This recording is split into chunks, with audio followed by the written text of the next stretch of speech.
আজ ঘন কুয়াশার চাদরে ঢাকা দিল্লি, দৃশ্যমানতা 100 মিটারেরও কম। রেল ও বিমান চলাচলের প্রভাব, দেরিতে চলছে 42টি ট্রেন, বাতিল 4টি, সময়সূচির বদল 10টির। ইন্দিরা গান্ধী আন্তর্জাতিক বিমানবন্দরের বেশ কিছু উড়ানের সময় পরিবর্তন। জাতীয় এবং রাজ্য সড়কের ধারে মদ বিক্রিতে না সুপ্রিম কোর্টের, 1 এপ্রিল থেকে নিয়ম কার্যকর করার নির্দেশ, রিনিউ করা যাবে না লাইসেন্সও। ফের হাসপাতালে এম করুণানিধি, ফুসফুস এবং গলায় ইনফেকশন ধরা পড়ায় চেন্নাইয়ের কাবেরী হাসপাতালে ভর্তি ডিএমকে প্রধান। তামিলনাড়ুর প্রাক্তন মুখ্যমন্ত্রীর জন্য গঠিত মেডিকেল বোর্ড। এবার প্রধানমন্ত্রীর কাছে সময় চাইলেন রাহুল গান্ধী। উত্তরপ্রদেশ সফর দিয়ে কৃষকদের সঙ্গে কথা বলেন কংগ্রেস সহসভাপতি। এরপরে কৃষক সমস্যা নিয়ে প্রধানমন্ত্রীর সঙ্গে কথা বলার সিদ্ধান্ত।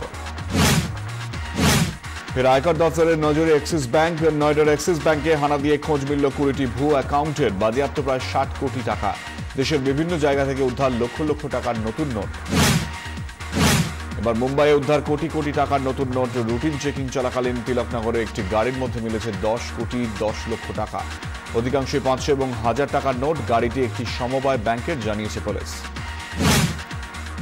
নোট ইস্যুতে পথে বাম, তৃণমূল ও কংগ্রেস। নিশানায় রিজার্ভ ব্যাংকের গভর্নর। বিক্ষোভ হলেও বজায় থাকলো বাম তৃণমূল পারস্পরিক বিরোধিতা। শেষ দফায় বিমানবন্দরে উর্জিত প্যাটেলকে ঘিরে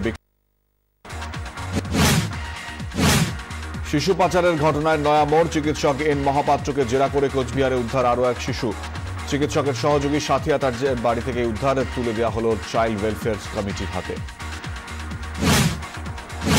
পুরনো পদ্ধতিতে পুরকর নয়, এপ্রিল থেকে কলকাতায় চালু হচ্ছে এলাকা ভিত্তিক পুরকর। আইন সংশোধন করছে রাজ্য, 1 লাফে অনেকটাই বাড়বে পুরসভার আয়। বোর্ড বনাম লোধা মামলার রায় সিদ্ধান্ত হলো না, পরে রায় ঘোষণা হলে, জানিয়েছে শীর্ষ আদালত। তবে শুনানি শেষে বেশ চাপে বোর্ড সভাপতি অনুরাগ ঠাকুর।